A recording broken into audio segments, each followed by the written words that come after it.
Well, hello, and welcome to our first ever YouTube video and podcast for Centre for Team Excellence. I'm Jeremy Holt, and this is Dr. Will Thomas. Hello, Will. Hi there, Jay. Thanks for that introduction. What are we going to talk about on this podcast, Will? Well, I think that we're going to talk about high-performing teams and leadership, mainly in the context of looking at the research that's out there and how we can apply that research in a really practical way. Looking at various different topics for discussion within sport, but also within the business world, and bringing in a little bit of politics as well, I imagine. Is that what you think we're going to be talking about? Sounds all right to me. Perhaps we should start off by introducing ourselves. Why don't I go first? So my name is Jeremy Holt. I'm a chartered occupational psychologist. That means I get involved in helping to apply psychological theory within organizations. I set up the Centre for Team Excellence back in 1999, so I've been working at this for a long time now. In the first instance, the first few years, we were working exclusively for large corporations, helping to develop teams and leaders. About 12 years ago, I started to get involved with the British military, so worked with lots of different military teams and run lots of high-performing teams, training for senior British officers. And then over the last 5 years or so, we've started to work with some sports teams as well. And I think as we go through the podcast, hopefully we'll get the chance to reference all of those different sources of information and ideas that it's generated. How about you, Will? Yeah, so I've always been interested in psychology, and particularly applying psychology to the real world. So I did my PhD in high-performing teams at the University of Sussex. I completed that 2 years ago. It was funded by the Centre for Team Excellence, and but it was quite theoretical. But the main underlying trait of the PhD was really to apply the science to the real world, specifically looking at teams and leadership. So my passion is around looking at the research and applying that to the real world. And that's what we do at the Centre Team Excellence and Great Teams Academy. And I guess that's also what we're going to be talking about quite a lot throughout this video series. And just to put that into a context, so what I realized a number of years ago was that there was a big gap between what was happening in the academic world of psychology, where there's a lot of advances in terms of our understanding of group processes and group dynamics and how that impacts on how people behave in social situations. And obviously that includes how they behave within teams. So there was a big gap between that knowledge and what we were doing in organizations. So the research which we funded, which Will was involved with, was to try and close that gap. It's to try and make sure that we're applying the latest psychological research in organizations, whether those be sports teams, in defense, or corporate teams, or any other kind of team situation, so that we're really bringing that wisdom from science to bear in those contexts. Yeah, and I think to start off with in this series, we're going to be having a little bit of a look at leadership in particular, because I think this is a really interesting area that hopefully a lot of our listeners will have experience with, from their own work, their own way of life, but also in what there's a really big gap between what the research says in terms of leadership, and there's quite a lot of interesting science out there now, and what certainly the HR industry and certainly the business industry is doing within the leadership sector, particularly in training. And if you want to go through some of why this is such a big problem currently. Yeah, so it's in a context where I think that the world of work has changed, and most of our clients would agree with that. They would say that they have different challenges with the people that they employ now, and the way that they want to employ them compared to even just 10 years ago. and people are constantly talking about millennials and how difficult it is to employ millennials. But actually, I think if you stand back from that and you think about what's happening more generally in society, there's what we've seen is what the Edelman Global Trust Barometer, which is a survey that's been done for more than 20 years now. It's done annually and it covers about 25 countries, and it asks the same questions year after year. And some of the questions around, to what extent do you trust that business, government, NGOs and the media are going to do things that are in your best interest, or are they operating in their own interest? And what we've seen over the last few years is just an implosion of trust, as Edelman described it. So that if you look at Western Europe, then less than 15% of people think that the system is operating in their favor, that it's working for them. And that's led to a lot of questions being asked about leaders, and are the leaders that we have and the way that we've been developing them, is that really working for people who are supposed to be the followers? And I guess part of what we're doing here is we're trying to challenge a lot of the conventional thinking about what does it take to be a great leader, and what are the ingredients of a high-performing team? And that's great. Thank you very much, Will, for switching. I thought I'd just throw that one at this, you. inspiring image. You know, there's been a number of leaders. I mean, this guy's over at the G20 at the moment. There's been a lot of people who have come into strong leadership positions around the world, and you don't get much more powerful than the President of the United States of America, who really don't fit with our conventional view of what we expect from a leader. So if you look at all the leadership training that you're likely to go on within corporations, they'll talk to you about how emotional intelligence is important, how humility with a steely edge is important, how being visionary and charismatic is important, how being intelligent and a clear thinker is important. These are all characteristics of leaders which have been put forward, and what a lot of leadership development does is it just tries to help people to develop those characteristics. And I think what we're seeing at the moment is a real big, just practical challenge to, is that actually what it's all about? Is that why people follow you? Is it something within you, a characteristic of you, an attribute of yours, which makes people want to follow you?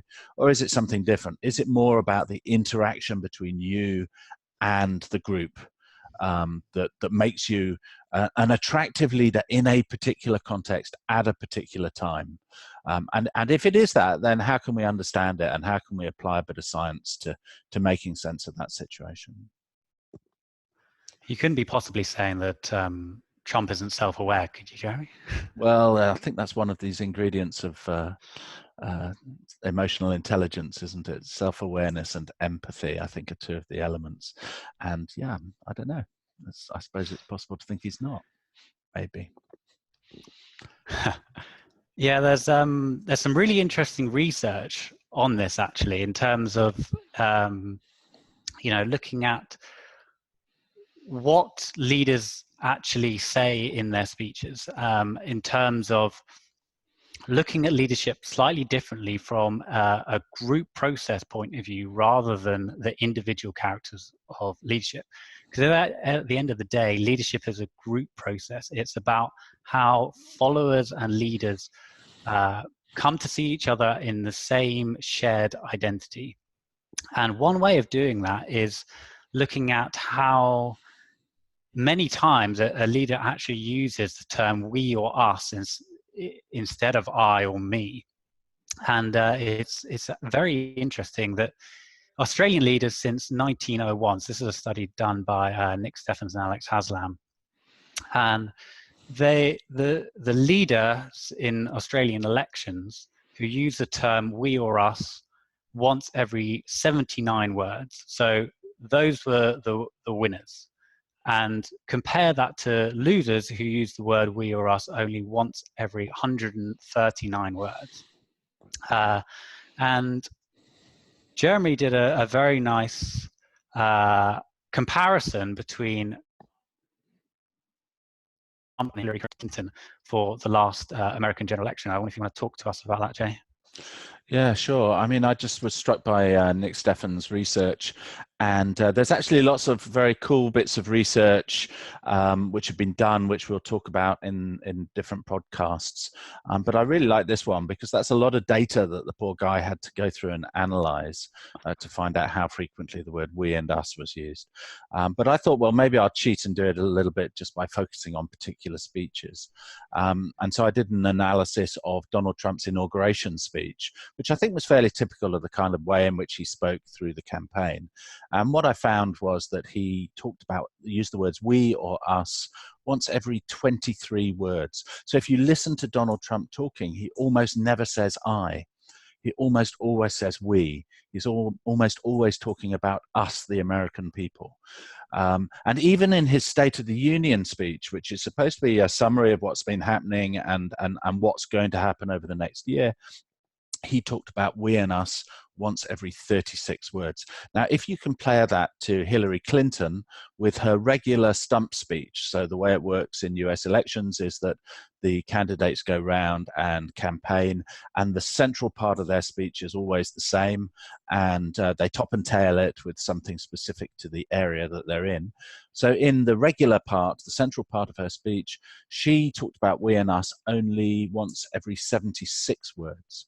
So what Hillary was doing was appealing to a sort of collective sense about the same amount as the winners of all those elections over the last decade, the last century in Australia, but nowhere near as much as Donald Trump. And you know, there's a lot of discussion in the media at the moment about identity politics and how populism has led to identity politics. But what we're trying to do is look at some of the mechanics behind that. So why is it that someone like Donald Trump, with some of the views that he holds and the way in which he communicates and the way in which he projects himself, despite all of those personal characteristics, is such a popular leader? If Trump is impeached, or if people accuse him of dishonesty, that's not something that is going to be news to the people who follow him. They follow him despite his personal characteristics, not because of them. And that's because he's appealing to something else and he's using a different process to become a successful leader. And that's the kind of area that we're interested in, and that's the area we want to be able to talk about on these podcasts, trying to move that forwards, looking at it in different contexts. So, you know, how does that help us to understand, for instance, sports teams? How does it help us to understand Jose Mourinho as opposed to Pep Guardiola? How does it help us to understand how the All Blacks have been really successful and consistently successful in comparison to every other sports team that they come across? And how does it apply in business as well? Actually, one of the interesting areas we're looking at the moment is working with schools and looking in the area of education. So what can insights about leadership and the dynamics that happen in high-performing teams help us to do in schools that makes it easier to create that kind of learning environment? Yeah, I think the key here is that whatever your views on Trump, he's a very good example of an identity leader. He creates that shared sense of us. He advances the identity of, make America great again. Everything he talks about is America. It's being a representative of America, and he's very good and very clever at doing that. Whether he recognizes that and he's doing that on purpose, or it's just something that's inbuilt into the way he communicates, I'm not entirely sure. But I think that there's a lot of interesting stuff, specifically in this area of leadership as a group process rather than an individual. And yeah, as Jeremy said, that's sort of what the angle that we're going to be taking, and going through different examples throughout this video series. But we should probably keep it fairly short and sweet. I think what we'd really like from you is, if you've got any comments about what we do, you'd like us to cover different topics maybe, then please let us know. if we don't hear from you, then we'll just know this isn't this is probably a bad idea, and we'll stop there. So if you are watching this on YouTube, please give it a like. Please hit the subscribe button, because it helps us and lets us know that you guys are interested and you want to hear more about the type of stuff that we talk about and the examples that we use. Yeah, that's probably it for myself. Have you got any final words, Jeremy? No, that's great. I guess that this is the point where we really should be giving you Twitter names. Mine's jeremy.j.holt. So we'll put some more of these out and look for some feedback and hopefully create an interesting series. Thanks very much for watching this time. Yes, and go check out greatteamsacademy.com, and I'm on Twitter at Dr. Will Thomas. So yeah, give us a follow, and tweet us your questions as well. We're more than happy to answer those, and maybe we'll bring some of those questions into the next episode. But for now, thank you very much for listening, and bye. Thank you. Bye.